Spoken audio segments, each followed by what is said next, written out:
My message is, they say I have a short chance to be alive. So they say, I might live or I might die. Yan ang ilan sa mga huling salita ni Doc Willie Ong sa kanyang kaka-upload lang na video or updates patungkol sa kanyang sakit na pinagdadaanan ngayon. Base po sa kanyang Facebook page, ay pinakita po ni Doc Willie Ong yung totoo ay yung pinaka-latest na photos po niya kung saan si Doc Willie Ong po ay nag-undergo ng chemotherapy. Doc Willie Ong lost 20 pounds, 98% of hair but feeling a bit better according to him. Filipino Dr. Willie Ong has given another raw and real update about his cancer battle while staying positive. Ong, former vice presidential candidate, shared that he feels slightly better although his hair has started to fall out from chemotherapy. Snapshot of the cancer-stricken cardiologist noticeably looking thinner but giving thumbs up Facebook page. So kung tinatanong po ninyo bakit po kailangan sumailalim itong Ong dito sa chemotherapy, bakit hindi na lang operahan? Sabi po ng isang doktor, yung kanya na cancer ay mas magiging risky kung ooperahan. Kumbaga hindi i-remove dahil mas pag binuksan daw di umano yung kanyang body part na kung saan meron pong cancer. Kasi yung cancer na sarcoma niya is lumalaki. So kapag binuksan siya, mas magiging risky yung buhay niya. Yun po yung paliwanag ni Doc Alvin sa kanya pong YouTube channel.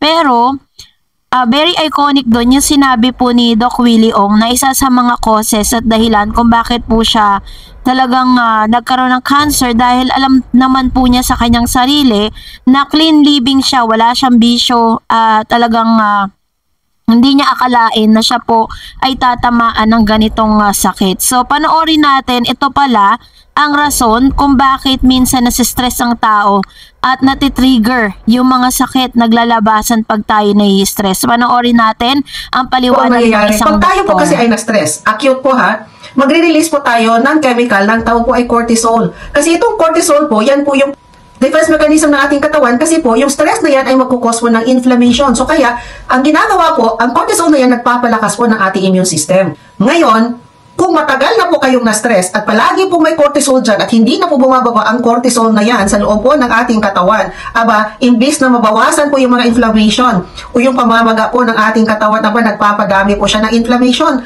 At pag dumami po yung inflammation na yan, nagpapahina po yan ng ating pong immune system. At tandaan natin, yung ating immune system po, yan po yung ating inner doctor. Yan po yung nagproproteksyon po sa atin sa mga mikrobyo, sa mga parasites at kahit sa mga cancer cells.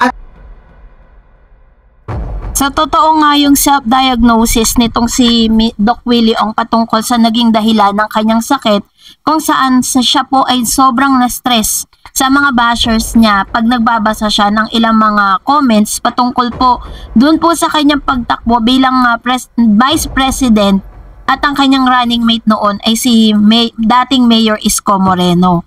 So talagang mahirap pala talaga kapag ikaw po ay na-stress dahil buong sistema ng katawan mo ay naapektuhan at dito po naglalabasan yung mga sakit dahil umihina ang iyong immune system. Yun po ang paliwanag ng isang doktor. Pero base po sa kanya pong last update, sinabi niya dito na meron pong bagong nakita sa kanya pong mga test at ipinaliwanag niya yung sobrang pagbaba ng kanyang hemoglobin. Kaya naman ito po'y nag-cause na nagkaroon po siya ng sepsis or infection sa dugo. On a social media star or Dr. Willie Ong, social media star known for his health advice and medical mission, meantime appreciated all and the outpouring of prayers and supports amidst his cancer right. Among those sending well wishes, President Ferdinand Marcos Jr. and Vice President Sara Duterte. I thank you for all your prayers because your prayers are working so I can share my thoughts with you today, he said. Ong also revealed that he is under PET scan in 3 weeks to see any progress. Good or bad news, only God knows. I love you all, sabi niya. Doc Willie Ong earlier revealed cancer diagnosis, saying his doctors found a larger inoperable sarcoma. Yun po yung sinasabi ko sa inyo na kaya po talaga nag-undergo siya ng chemotherapy kasi nga po inoperable siya, hindi siya pwedeng operahan between his heart and spine. So, napaka-delikado kasi yung bukol niya po is nasa gitna ng kanyang puso at ng kanyang spine. Kaya po laging masakit yung likod niya.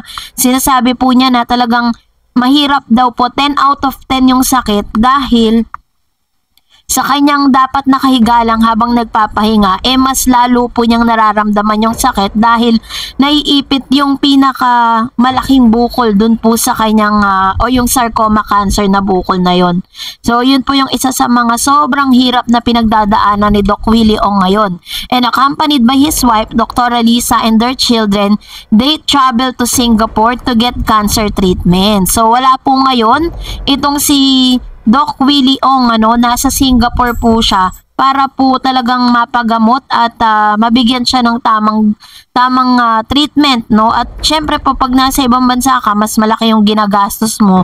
At alam naman natin na mas mararami, no, ng mga espesyalista na para dito sa klase ng kanyang sakit. Pero according sa kanyang post ay parang sinasabi niya na maaari siyang mabuhay or maaari siyang mamatay, 'di ba? So tanggap na po nila 'yon.